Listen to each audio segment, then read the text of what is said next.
Making an offer on a business is something that sounds daunting to most people. And it's not because they're scared of actually owning the business or what comes after that, but it's the actual process and not knowing how to actually get into a deal that's the scary part. Now, most people think that you need a lawyer to get into due diligence and start figuring out if this is the right business for you. Now, this turns a lot of people off because it's costly to start engaging with lawyers. But what I'm going to show you today is how I get into deals so I can start due diligence and then work on bringing the lawyers later when we actually structure the contract itself. Now, for those of you who don't know who I am, my name's Brandon and I buy businesses. Over the last 7 years, I've bought 12 businesses in New Zealand and Australia, and I make content on business acquisition. Now, first, what we want to do is actually understand what an offer is. At its absolute root, what we are doing is we are telling someone how much it is that we're going to be paying them for what it is that they are selling. And not just that, we're actually going to tell them how it is that they're going to get their money and when. That's pretty much it. That is the deal in a nutshell. Now that might seem very simple, but the fact of the matter is all of the other details aren't the major points of most deals. Most sellers just want to know how much they're getting and when. All those other terms that you can bring into the sale and purchase agreement can be decided later. So the problem that I've found with most sale and purchase agreements is that they are just far too detailed to begin the conversation with. They're long pages full of all these minute details, and a lot of them aren't actually applicable to the business itself. And these sale and purchase agreements make sense for property because with real estate, we can actually define a lot of the variables. I've felt that getting a lawyer involved and starting to build a formal sale and purchase agreement is enough to actually kill the run of the deal. It takes a lot of time and actually kills the momentum of the deal. So what I prefer to do is just focus on the basics. I build a 2-page offer document. I call this a letter of intent. And everyone has some different variation of what this is for them. And this document is actually just 2 pages long. The first is an actual letter, which is addressed to the sellers of the business. By this point, I've actually spent a bit of time with them, the broker. I've gone on site to the business. I've actually got things to talk about and thank them for the time that they've given me. In the letter, I introduce the fact that on the second page, I have the offer for them and just the terms that I want to put into the sale and purchase agreement.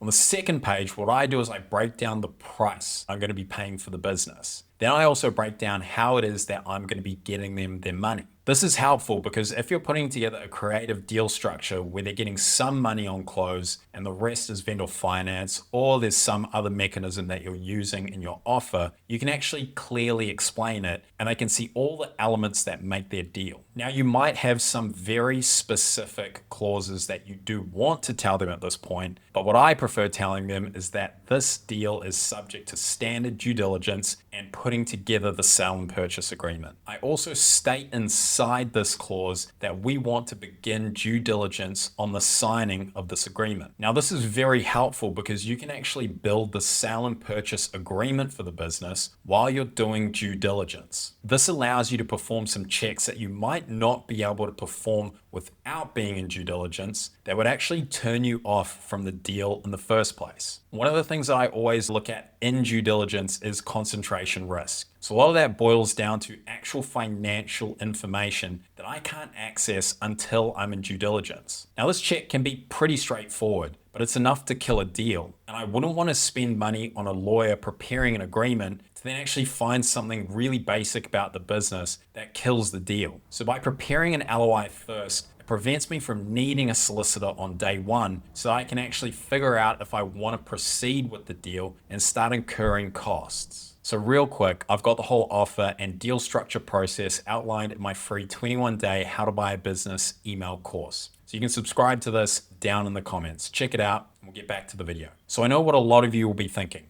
Is this process actually risky? I'm signing an agreement that I don't have a lawyer looking at. I completely agree with you. What you want to do in the letter of intent is make it absolutely clear that this is subject to due diligence. This means that your offer is conditional and you can actually back out. So if you don't like something, it's actually easy for you to say no to the deal. You don't end up being forced to buy a business that you don't actually want to buy. The loss of momentum can kill a deal, and that's what the LOI fixes. You agree to the main points, the price, the terms, and you indicate that you're going to put everything on a sale and purchase while you start the due diligence process. This is going to save you money and make your whole deal making experience a lot easier. I would love to know what it is you think about this. Do you think that this process is too risky? And if you're a lawyer, is there a reason why you wouldn't recommend your clients actually use a letter of intent? And if you want frameworks from actual lived experience from buying businesses, make sure you subscribe. I put videos like this out on a regular basis and I help you to do better deals. We'll see you in the next one.